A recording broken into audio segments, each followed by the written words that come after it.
Bismillahirrahmanirrahim. Assalamualaikum warahmatullahi wabarakatuh. Alhamdulillahi wa kafa. Wassalatu wassalamu ala nabi Mustafa wa ala alihi wa sahbihi ahli sidqi wal wafa. Amma ba'd. Puji syukur kehadirat Allah Subhanahu wa taala yang karenanya kita masih diberikan nikmat yang sangat besar, yaitu bisa memeluk agama Islam ini sesuai dengan pemahaman yang diajarkan oleh Nabi SAW. Serta pada hari ini juga kita masih diberikan kesehatan sehingga kita bisa menonton video pembelajaran mata kuliah teknologi informasi ini. Pada hari ini kelompok kami akan mempresentasikan dua materi ya. Yang pertama itu ada tentang Common Operation System, Desktop and Laptop Operation. Yang kedua ada Web Service Platform. Kedua materi ini akan dijelaskan oleh pematerinya masing-masing. Adapun kelompok kami sendiri terdiri dari 8 orang. Yang pertama ada saya sendiri, lalu ada Nida, Raihana, Rani, Restu, Risa, Rizky, dan Yudi. Nah, itu kelompok yang akan presentasi pada video kali ini. Kami harapkan teman-teman sekalian untuk mencatat materi-materi yang sekiranya penting, dan apabila ada yang ingin ditanyakan, kalian bisa menyampaikannya di akhir sesi. Baik, tanpa berlama-lama lagi, video pembelajaran ini akan kami mulai. Kepada masing-masing pemateri, waktu dan layar dipersilahkan. Yang pertama, kita akan membahas mengenai sistem operasi. Menurut American National Standards Institute, operating system merupakan perangkat lunak yang disebut komputer. Prosesor dapat mengontrol prosesnya program yang menjalankan jutaan instruksi per detiknya. Beberapa sistem komputer hanya menjalankan satu proses dengan pemeriksaan kesalahan dan mengontrol input serta waktu dengan menyesuaikan waktu pemrosesannya. Sementara yang lainnya menjalankan beberapa output secara bersamaan, seperti melakukan perhitungan, kompilasi, dan proses. Sebagian besar penyimpanan, pemrosesan data, dan berbagai sistem komputer hanya memiliki satu prosesor dan bentuk layanan yang terhubung. Sistem operasi juga merupakan program utama yang menghubungkan perangkat lunak atau aplikasi yang digunakan oleh pengguna dengan hardware. Pengertian sistem operasi secara umum yaitu sebagai administrator dari semua sumber daya yang terdapat dalam sistem komputer, menyediakan seperangkat layanan atau panggilan sistem yang disebut tools atau utility dalam bentuk aplikasi pengguna, sehingga mudah dan nyaman jika sumber daya sistem komputer tersebut sedang digunakan. Fungsi sistem operasi. Sistem operasi merupakan sebuah program yang berfungsi untuk mengendalikan semua fungsi yang ada pada komputer, baik itu perangkat keras atau hardware maupun perangkat lunak atau software aplikasi. Fungsi lainnya adalah sebagai berikut. Yang pertama adalah kontrol akses ke berbagai perangkat keras yang terhubung ke komputer atau manajemen perangkat keras. Lalu yang kedua, mengelola file dan folder atau manajemen file dan folder. Yang ketiga adalah penyedia interface atau antarmuka pengguna sebagai alternatif antar pengguna dengan perangkat keras komputer atau manajemen interaksi user. Dan yang terakhir adalah manajemen aplikasi user atau manajemen aplikasi. Jenis-jenis sistem operasi komputer. Sistem operasi dibedakan berdasarkan penggunaan dan program yang dijalankan. Sistem operasi pada komputer dapat dikategorikan antara lain. 1. Single user and single tasking adalah satu komputer hanya bisa digunakan oleh satu pengguna dan hanya menjalankan satu program. Contohnya DOS, Disk Operating System. 2. Multi-user and single tasking adalah satu komputer bisa digunakan oleh banyak pengguna, namun hanya satu user yang bisa menjalankan satu program. Contohnya Novell Network. 3. Single user and multitasking adalah satu komputer hanya bisa dipakai oleh satu pengguna, namun bisa menjalankan banyak program. Contohnya Windows dan Mac OS. 4. Multi-user and multitasking adalah satu komputer bisa digunakan oleh banyak pengguna dan dapat menjalankan banyak program dalam waktu bersamaan. Contohnya Unix dan Linux. Yang selanjutnya ada sistem operasi desktop dan operasi laptop.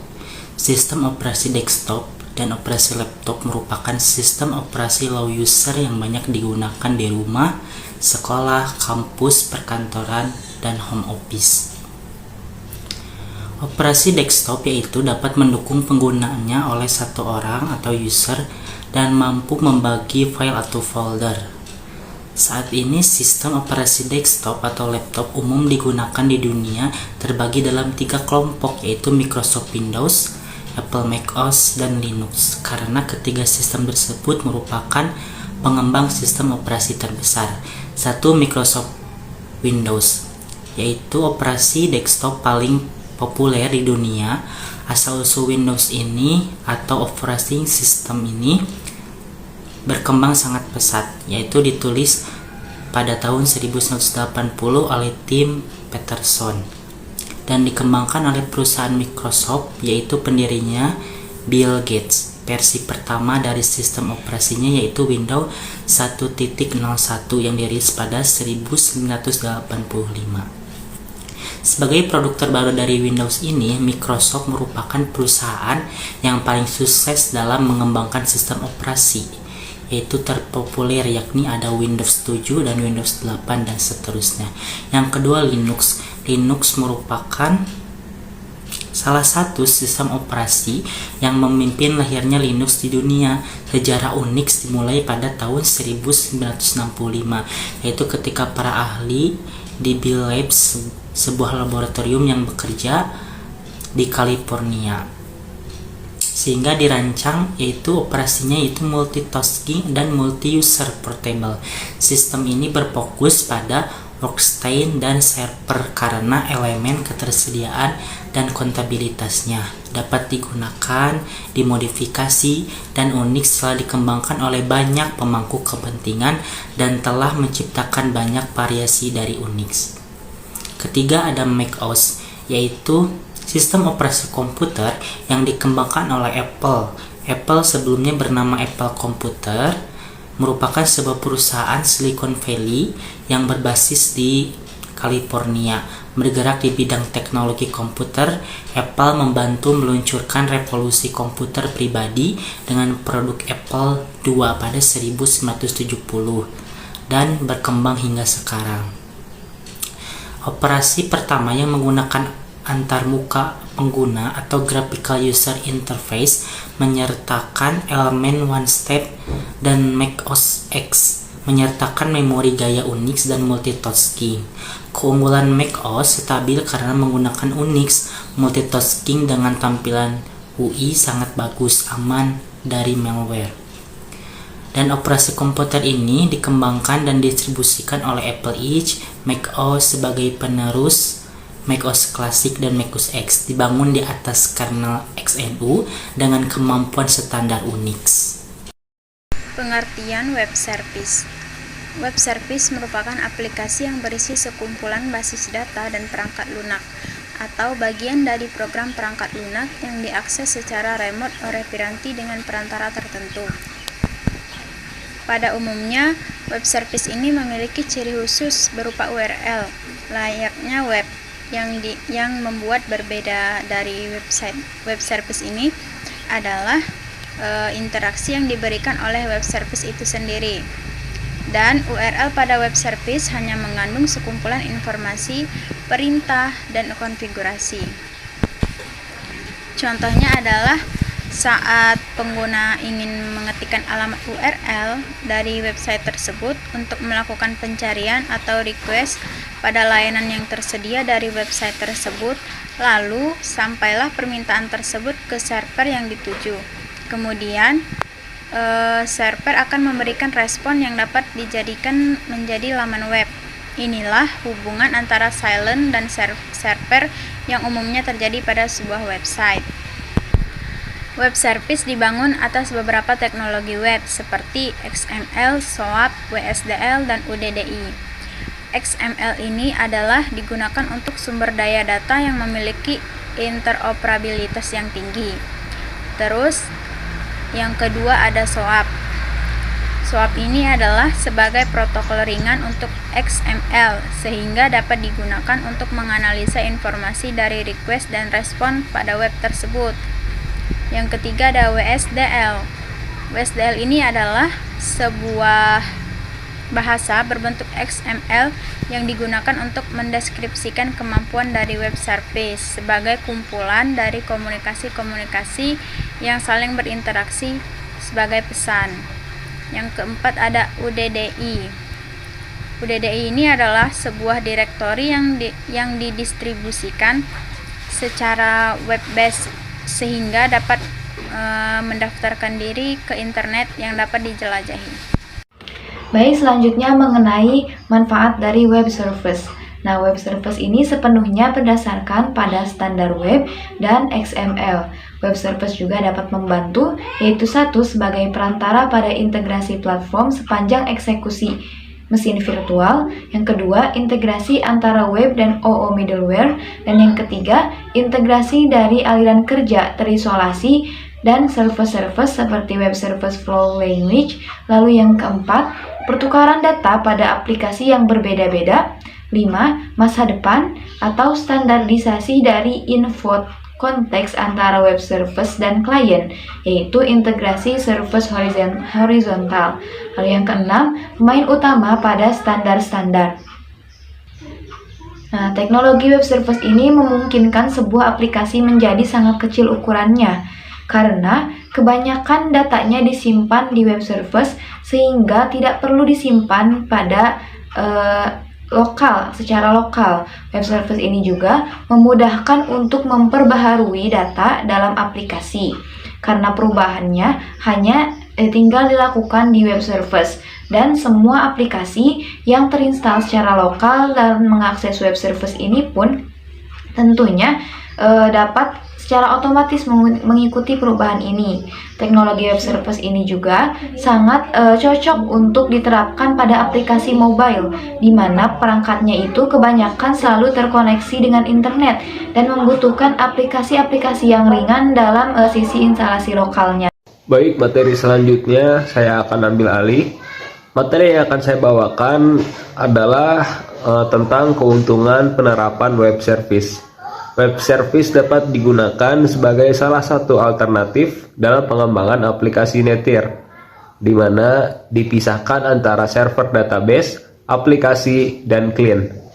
Beberapa keuntungan lain yang didapat dari penerapan web service yaitu setidaknya ada 5 poin. Yang pertama, dengan format XML yang telah menjadi salah satu standar pertukaran data, penggunaan web service akan banyak memudahkan untuk pertukaran data dalam berbagai sistem dengan berbedanya platform.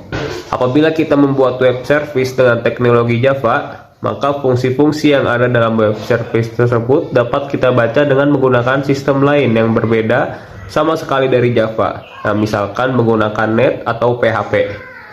Yang kedua, web service disupport oleh pemain utama dalam dunia TI seperti Microsoft, Sun, IBM, W3C, Oracle, Hewlett Packard. Nah, yang ketiga, dalam penerapan NTR untuk layar bisnis atau application logic dapat diterapkan dengan web service, sehingga di sisi klien kita tidak direpotkan dengan instansi layer seperti halnya DLL, Korba, atau jenis yang lainnya. Dengan web service pula, metode atau function yang telah kita buat dapat dipergunakan berulang kali, bahkan untuk keperluan aplikasi yang berbeda. Penerapan lebih jauh dari web service adalah service oriented architecture dengan web service sebagai dasarnya. Web service dibangun berdasarkan yang keempat, web service dibangun berdasarkan text-based dokumen dengan format XML, sehingga untuk komunikasi data lebih ringan dibandingkan dengan aplikasi yang mengakses langsung database melalui suatu jaringan. Dan yang terakhir, yang kelima, komunikasi data melalui web service dilakukan melalui HTTP atau Internet Protokol terbuka lainnya. Hal ini sangat memudahkan karena protokol tersebut adalah protokol yang umum dipakai. Nah, itulah materi yang dapat saya sampaikan tentang keuntungan penerapan web service. Materi selanjutnya kami persilahkan kepada pemateri. Yang selanjutnya, keamanan web service. Keamanan pada web service menjadi sebuah keunikan karena interaksi yang terjadi pada web service bukan interaksi antara manusia dan program, melainkan merupakan interaksi antara program dan program. Maka, keamanan di sini adalah keamanan seperti pengontrolan akses, autentikasi, keamanan data, dan privasi. Adapun skema keamanan yang paling umum akhir-akhir ini adalah SSL atau Secure Socket Layer. Tetapi ketika diterapkan pada teknologi web service, maka akan muncul banyak keterbatasan dari SSL ini. Maka dari itu, teknologi web service sudah mulai bergerak menuju skema keamanan yang XML-based, seperti XML Encryption, XKMS atau XML Key Management Specification, SAML atau Secure Assertion Markup Language, lalu WS Security atau Web Service Security, dan XML Message Service. Mengingat web service dibuat dengan memanfaatkan protokol HTTP, maka web service memiliki kerentanan yang sama seperti halnya website biasa. Akan tetapi, hal ini dapat diatasi dengan memperhatikan aspek-aspek keamanan pada saat kita membuat web service. Aspek-aspek tersebut antara lain yang pertama yaitu authentication. Authentication ini yaitu menggunakan public key infrastruktur atau Active Directory. Yang kedua ada authorization, yaitu membatasi hak kontrol akses terhadap data.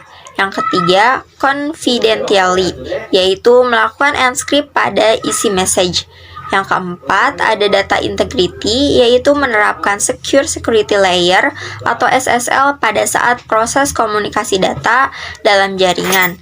Yang kelima, ada non-repudiation, yaitu menggunakan teknologi digital signature dan timestamping, dan menerapkan audit log dalam setiap transaksi.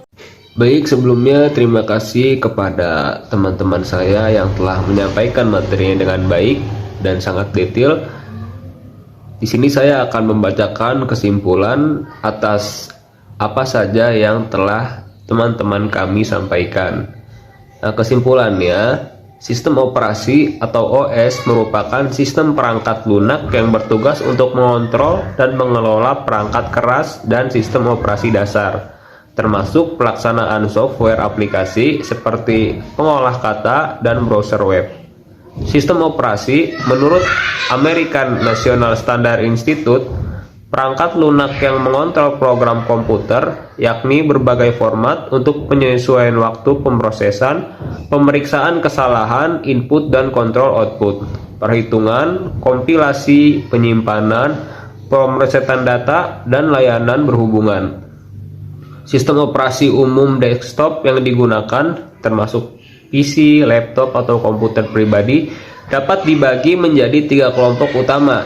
Yang pertama, Microsoft Windows antara lain yang termasuk desktop Windows versi 1 hingga versi 3, Windows XP, Windows 7, Windows 8, dan jenis Windows yang dirilis terusnya dari tahun ke tahun.